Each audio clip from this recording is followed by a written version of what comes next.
Assalomu alaykum. Bugungi darsimizda zanjirning bir qismi uchun Ohm qonuni hamda elektr qarshiligi haqida gaplashamiz. Dastlab bu qonunlarni kiritib olishimiz uchun quyidagi o'tkazgichimizga e'tibor qilamiz. Biz sizlar bilan hozircha bir jinsli o'tkazgichda qarayapmiz deb o'ylaymiz va ko'ndalang kesim yuzasi barcha nuqtalarda bir xil deb hisoblaymiz. Ya'ni mana bir jinsli o'tkazgichimiz agar bu yoqda plus, bu yoqda minus o'laydigan bo'lsak, demak o'tkazgichimizni ichida aytishimiz mumkinki, maydon paydo bo'ladi, elektr maydon. Bu elektr maydonning nomini bizlar statsionar deb aytdik. Maydon bir jinsli bo'ladi. Agar o'tkazgichimizning ko'ndalang kesim yuzasi barcha joyda bir xil bo'ladigan bo'lsa, albatta maydon tashqarida ham mavjud bo'ladi. Biz tashqaridagi maydonga e'tibor qilmaymiz. Tashqaridagi maydon ma'lum bir burchak ostida yo'nalgan bo'ladi har doim. Tik ravishda yo'nalgan bo'lmaydi. Elektrostatikada elektr maydon har doim tik ravishda. Bu yerda ma'lum bir burchak ostida. Ichida esa har doim o'tkazgich sirtiga parallel ravishda yo'nalgan elektr maydonlar hosil bo'ladi. Lekin biz aytyapmiz, o'tkazgichdan tok o'tishi uchun uni ichida erkin zaryadlangan zarrachalar bo'lishi kerak edi. Bizda erkin elektronlar, erkin zaryadlangan zarrachalar vazifasini bajara oladi.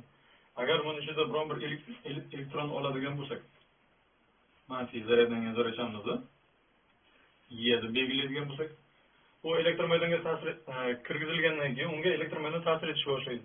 Elektr maydonni ta'sir kuchi maydon yo'nalishiga teskari deb olamiz biz. Demak, bu yerda elektronimizni zaryadni hozircha U deb oladigan bo'lsak, u Y deb yozishimiz mumkin. Lekin biz bilamiz, agar jismga kuch ta'sir etadigan bo'lsa, Nyutonning ikkinchi qonuniga ko'ra u tezlanish bilan harakat qilish kerak. Lekin bizlar masalalarda hozircha zaryadlangan zarrachalar hammasi tartibli harakatga keladi deb oldik. Albatta bu juda soddalashtirilgan model. Elektronlar joyda tinch turmaydi, elektronlar juda katta tezlik bilan harakatga keladi. Bu kuch o'zi aslida salgina tartiblashish hosil qilaydi. Natijada elektronlar ozgina bu tarafga qarab yurishga boshlaydi. Lekin bu vakuum emas-ku. Buning ichida ma'lum bir qarshilik ham bo'ladi, muhitlarda qarshiligi. Muhitlarda qarshiligini hisobiga elektron bu yo'nalishda tezlanish bilan emas, ma'lum bir o'zgarmas tezlik bilan harakat qiladi deb olishimiz mumkin. Buni mexanikadan misol keltiradigan bo'lsak, masalan, yomg'ir tomchilari pastga tushib kelayotgan paytida ular ham og'irlik kuchi ta'sirida jet tezlanish bilan tushishi kerak. Lekin ko'pchilik masalalarda yomg'ir tomchisining tezligi 10 metr ta'sim sekund deyiladi. Ya'ni yomg'ir tomchisi havoda tushayotgan payt havoning qarshiligi unga ta'sir etishini hisobiga uni sekinlashtiradi deymiz. Lekin qarshilik kuchi tezlikka ikki xil bog'lanishga ega. Agar tezlik katta bo'lsa, tezlikni kvadrati bo'yicha yoziladi, ya'ni kv kvadrat bo'yicha. Agar tezliklar kichkina bo'ladigan bo'lsa, shunchaki kv bo'yicha yoziladi. Biz kechagi darsimizda zaryadlangan zarrachalarni o'tkazgich ichidagi tartibli harakatlanish tezligini ko'rsatib ketdik. Bu tezlik 0,1 millimetr sekundiga turdi. Ya'ni o'zi aslida juda kichkina. Agar tezlik juda kichkina bo'ladigan bo'lsa, taxminan Stokes qonuniga o'xshab ketadigan qonunlarni ishlatishimiz mumkin bu yerda. Yoki shunchaki kv ga to'g'ri proporsional deb olishimiz mumkin. Demak, elektron bu tomonga harakat qilayotgan paytda muhitimizda ma'lum bir qarshiligi paydo bo'ladi deb o'ylaymiz. Muhitning qarshiligi kv bo'yicha yozilishi mumkin ekan. Endi elektronimiz o'zgarmas tezlik bilan harakatga kelishi uchun bu tartibli harakatlanish tezligi deb tushunamiz. Bu yo'nalishda harakatga kelishi uchun qo'yi kuchimiz kv ga teng deb olishimiz mumkin. Bundan qo'yi teng bo'ladi kv tartiblash tezligi deb olamiz. Yana ham eslatyapmiz, bu soddalashtirilgan modelda bizlar shunchaki qonunni qanday kelib chiqqanini tushunmoqchi bo'lyapmiz. Xo'sh, agar bu tengligimizdan, masalan, k ga e'tibor qiladigan bo'lsak, k nimaga bog'liq bo'lsa, k faqat muhitning xosalari va zaryadlangan zarrachamizning kattaligiga bog'liq bo'ladi va zaryadning qiymatiga bog'liq bo'ladi.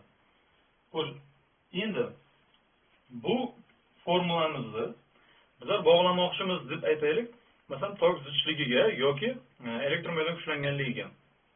Unda elektr maydon kuchlanganligi uchun qanday formula ishlatish mumkin? Mana bu holatda. Elektr maydon kuchlanganligi uchun birinchidan ishlatishimiz mumkin bo'lgan formula. Agar bizlarga kuchlanish ma'lum bo'ladigan bo'lsa, bir jinsli maydonlar uchun U taqsim D. Bizning holatimizda o'tkazish uzunligi L bo'lgani uchun U taqsim L formula ishlatishimiz mumkin. Va yana bitta ishlatishimiz mumkin bo'lgan formulamiz bu tok zichligi. Tok zichligi Y N V tartiblashish tezligi deb yozib qo'yishim mumkin. Demak, mana bu formuladan foydalanib va mana bu formuladan foydalanib va oxirida J teng I taqsim S formuladan foydalanib zanjirli bir qism uchun ohm qonunini isbotlashimiz mumkin. Birinchidan, mana bu ikkita tenglikka e'tibor qilamiz. Agar ko'rinayotgan bo'lsa, tok zichligi ham tezlikka to'g'ri proporsional, sababi Y bilan N bizda o'zgarmas kattalik bo'lyapti. Elektromagnit kuchlanganligi ham tezlikka to'g'ri proporsional bo'lyapti. Demak, ikkovi ham bitta kattalikka to'g'ri proporsional bo'layotgan bo'lsa, demak aytishimiz mumkinki, ikkovi bir-biriga ham to'g'ri proporsional bo'ladi. Ya'ni agar men yerdan topadigan bo'lsam, Y'ni qiymati K taqsim U ko'paytirilgan V tartiblashish tezligi deb olsam, yerdan esa tartiblash tezligini topib olib turib, mana olib kelib qo'yadigan bo'lsak, unda K U deb yozamiz. Bundan esa J taqsim YN, ya'ni 1 taqsim YN J deb yozib qo'yamiz. O'z aslida ikkovi ham zaryad bo'lgani uchun Y'ni kvadrat deyishimiz mumkin. Bundan K Y'ni kvadrati N J ko'rinishdagi formulani berishimiz mumkin. Xo'sh, mana bu yerda turgan kattaliklarda hammasi shu o'tkazgich uchun tegishli bo'lgan kattaliklar. Ya'ni K shu o'tkazgichga bog'liq deb aytdik. N o'sha o'tkazgichdagi erkin elektronlarning konsentratsiyasi deyishimiz mumkin. Demak, bu kattalik bizda o'zgarmaydi. Uni ma'lum bir harf bilan belgilab qo'yishimiz mumkin. Bu harf fizikada rho bilan belgilanadi va nomi solishtirma qarshilik deyiladi.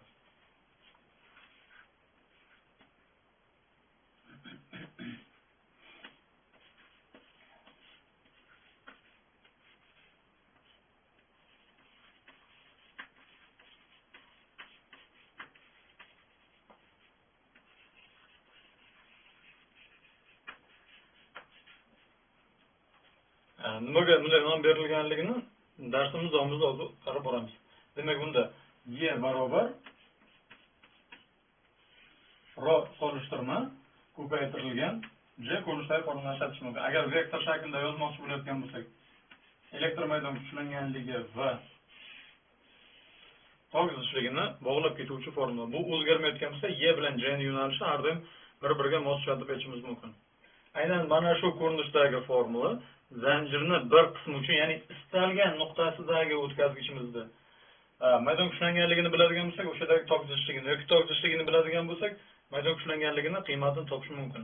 Shuning uchun bu formulani ohm qonuni differensial shakli deyiladi. Differensial shakli ko'rinishda qabul qilishimiz mumkin. Endi quyidagi formulamizga ma'lum bir o'zgartirishlar kiritadigan bo'lsak, ya'ni Y ni o'rniga U taqsim L qo'yadigan bo'lsak, tepadan teng rho solishtirma qarshilik ko'paytirilgan J bo'lishi kerak. J nimizning qiymati bizda I taqsim S bo'ladigan bo'lsa, bundan kuchlanishni topadigan bo'lsak, kuchlanish teng rho solishtirma L taqsim S ko'paytirilgan tok kuchi sifatida qarashimiz mumkin. Bu tengligimizga e'tibor qiladigan bo'lsak, rho solishtirma nimani xarakterlaydi? Rho solishtirma o'tkazgichimizni xarakterlovchi kattalik. Ya'ni u misdan yasalgan, alyuminiydan yasalgan, shunga bog'liq, u shaklga bog'liq emas. Chunki ko'rinib turibdi, faqat ichki qarshiligi, ya'ni qovshoqliklarga qanaqadir bog'liq va ichki konsentratsiyasiga bog'liq deb aytamiz zaryadlangan zarrachalarda.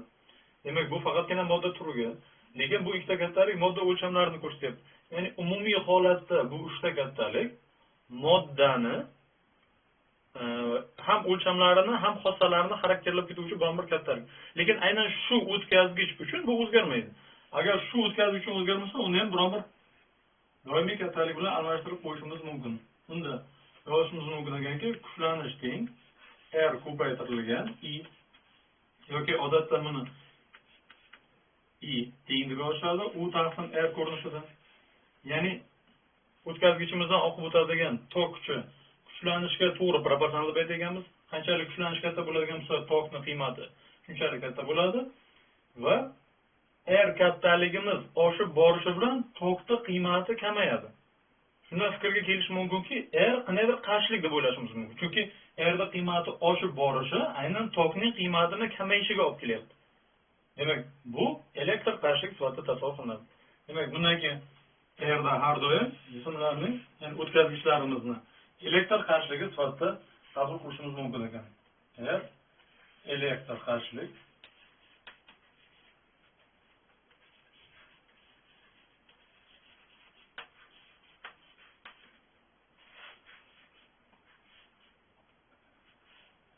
erda birligini kiritib ketamiz birdaniga. Bu 1 amperga deyiladi yoki o'qilishida 1 ohm deb aytishimiz mumkin. 1 amperga. Erda o'zini formulasini ham kiritib qo'yamiz birdaniga. R teng o'tkazgich uchun rho solishtirma L taqsim L ko'rinishida tasavvur qilish mumkin. Ya'ni aytamizki, o'tkazgich qanchalik uzun bo'ladigan bo'lsa, uni qarshiligi shunchalik oshib boradi yoki o'tkazgichning kundalang kesim yuzasi ortib borish bilan uni qarshiligi shunchalik kamayib boradi. Albatta, qarshilik bizlarga rhoning qiymatiga bog'liq. Agar 1 metr kvadrat kundalang kesim yuzali sim olsak va uning uzunligi 1 ga teng bo'lsa, ya'ni bu qismga o'tib ketadigan bo'lsa, rhoning qiymati r ga teng bo'ladi. Ya'ni rho solishtirma qarshilik deb aytilayotganligining sababi ham 1 metr kvadratli kundalang kesim yuzaga ega bo'lgan 1 metr uzunlikdagi simni qarshiligini ko'rsatuvchi kattalik.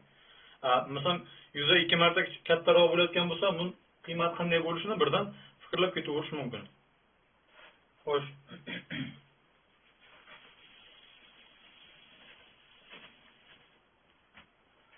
Bu formulamizni zanjirni berilgan qismi uchun ohm qonun deyiladi. Sababi, agar biron bir o'tkazgich berilgan bo'lsa, qarshiligimizni hozir birdaniga belgilanishini ketadigan bo'lsak, qarshilik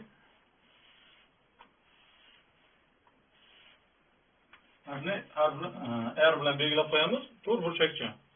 O'zi aslida bu o'tkazgichni kattalashtirilgan varianti, oldin ham o'tkazgich chizdik.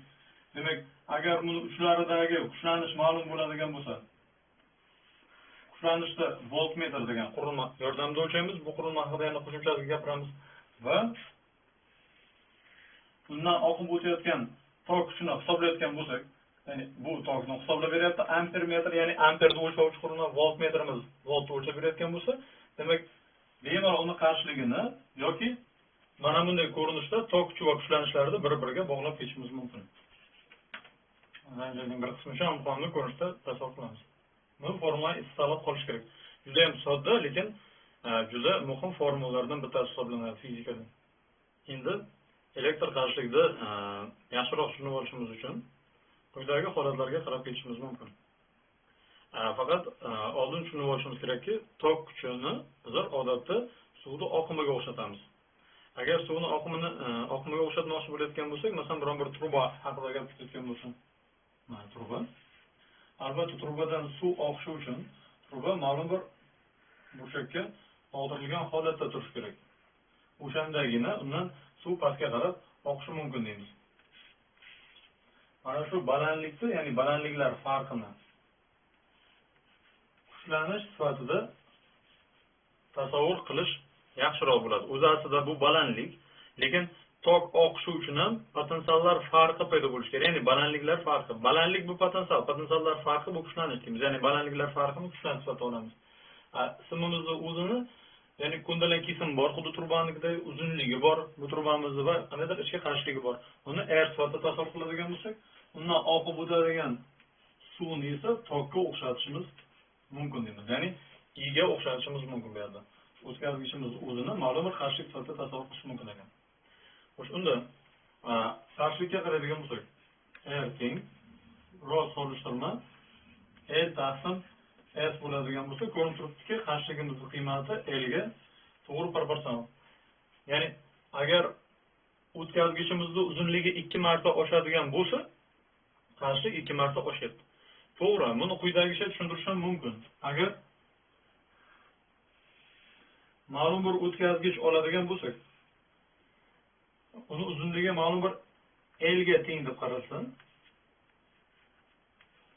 zaryad buni o'tganicha ma'lum bir qarshilikka uchrayotgan bo'lsa, ya'ni R qarshilikka uchrayotgan bo'lsa, demak, uni izidan yana bitta xuddi shunaqa o'tkazgichda ulaydigan bo'lsak, uni ichida ham xuddi shunday qarshilikka uchraydi. Natijada bu yerda ham R qarshilikka, bu yerda ham R qarshilikka uchraydi. Umumiy holatda 2R qarshilik deb aytishimiz mumkin. Ya'ni uzunlik 2 marta oshgan paytda qarshilik 2 marta oshadi. Lekin o'zi aslida zaryadlangan zarrachamiz birdaniga bu yerdan bu yoqqa kelmaydi bu zarda. Chunki aytdik, tezlik juda kichkina dedik. Ya'ni bu yerda umumiy holatda hamma zaryadlangan zarrachalar harakatga kelyapti deb qarashimiz mumkin. Uzunlik 2 marta oshganligini quyidagicha tushuntirishimiz mumkin. Agar suv bilan tushuntiriladigan bo'lsa, mana bizlarda dastlabki balandlik turibdi, mana keyingi balandligimiz. Agar trubamiz dastlab quyidagicha joylashtirilgan bo'lsa, demak bundan ma'lum bir suv oqib o'tyapti deb qarashimiz mumkin. Agar trubamizni 2 marta uzaytiradigan bo'lsak, lekin balandliklar farqini hech qanday o'zgartirmaydigan bo'lsak, trubamiz quyidagicha joylashib qoladi endi. O'sha balandlikda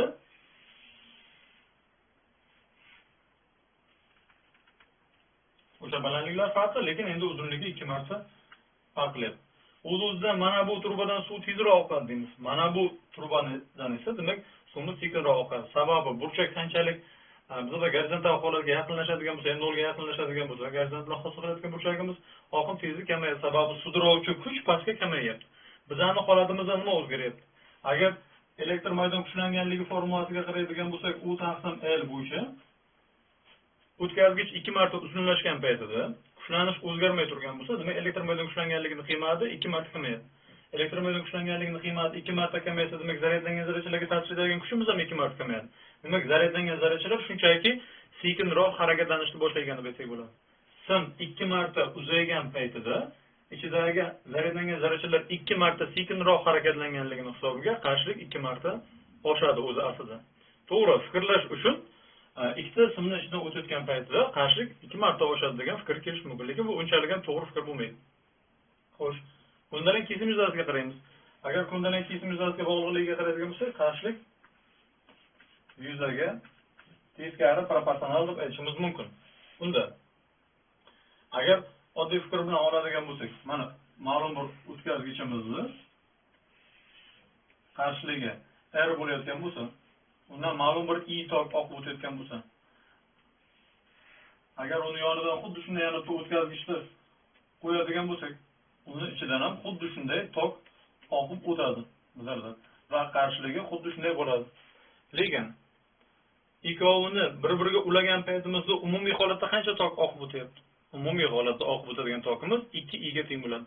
Unda ikkovining ham umumiy qarshilik qancha bo'ladi desa, formulamizga qarashimiz mumkin. Qarshilik teng U taqsim I bo'ladigan bo'lsa, ya'ni balandliklar farqini o'zgartirmagan holatda trubadan suv oqib o'tayotgan bo'lsa, ham bu trubadan suv oqib o'tyapti, ham ikkinchisidan oqib o'tyapti deymiz. Tokning qiymati 2 marta oshgan paytda bizlarda elektr qarshiligimiz 2 marta kamayadi. Shuning uchun ko'ndalang kesim yuzaga teskari degan fikrga kelishimiz mumkin. O'z aslida zaryadlangan zarrachalar shunchaki ko'proq harakatga keladi. Ularda tezligida hech qanaqa o'zgarish bo'lmaydi deb aytamiz. Albatta bizda kuchlanish o'zgarmayotgan holatlar uchun qarab chiqadigan bo'lsak. Demak, mavzumizda oxirida qarshiliklarning belgilanishi haqida ham ozroq gapirib ketamiz. Qarshilik R harfi bilan belgilaymiz dedik. O'z aslida bu inglizcha resistance degan so'zni bosh harfi hisoblanadi, shuning uchun katta R. Shuning uchun agar o'tkazgichimizda qarshiligi o'zgarmas bo'ladigan bo'lsa, uni rezistor ko'rinishida tasvirlash mumkin. Ya'ni rezistor deb aytadigan bo'lsa, bu o'zgarmas biron bir qarshilik sifatida tasavvur qilish kerak. Rezistorlarning belgilanishi quyidagicha. R.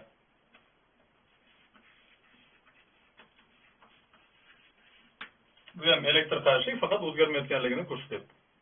Xo'sh, ba'zi bir holatda fotorezistorlardan foydalanishadi yoki termorezistorlardan foydalanishadi. Ya'ni oldiga qo'yilyaptiki, masalan, foto deyotgan bo'lsa, yorug'lik ta'sirida qarshiligi o'zgaradigan rezistorlar bor yoki harorat ta'sirida qarshiligi o'zgaradigan rezistorlar bor. Bunday rezistorlarning ishlash prinsipi bilan keyingi darslarimizda tanishib bo'lamiz. Endi texnikada yana ko'p qo'llaniladigan qurilmadan bittasi reostat. Bu o'zgaruvchan qarshilik. Ba'zi bir holatda uni potentsiometr ham deb aytiladi. Potentsiometrlarda ishlash prinsipini yana qarab chiqamiz.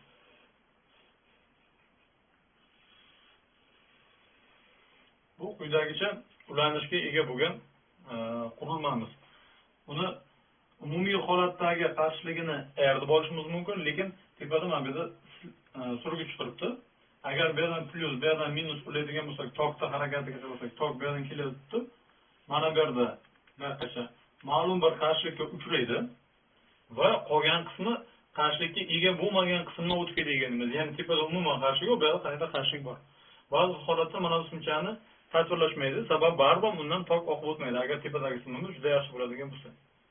Xo'sh, faqat mana bu qismda qarshilik uchraganligini hisobiga, agar surgichda yerdan bu yoqqa suradigan bo'lsak, demak bunda qarshiligida o'zgarish bo'ladi. Masalan, agar biz surgichda bu tomonga qarab oshadigan suriladigan bo'lsa, qarshiligimizning qiymati kamayadi. Ya'ni men R2 kichik R1 sifatida belgilab qo'yaman. Agar bu tomonga qarab surilayotgan bo'lsa, aytishimiz mumkinki, qarshilikka uchraydigan qismi oshyapti. Demak, R2 katta R1 bo'ladi. Reaksiya qarshiligi o'zgartirish mumkin bo'lgan, ya'ni qarshiligini o'zgartirish mumkin bo'lgan qurilma sifatida qaralishi mumkin.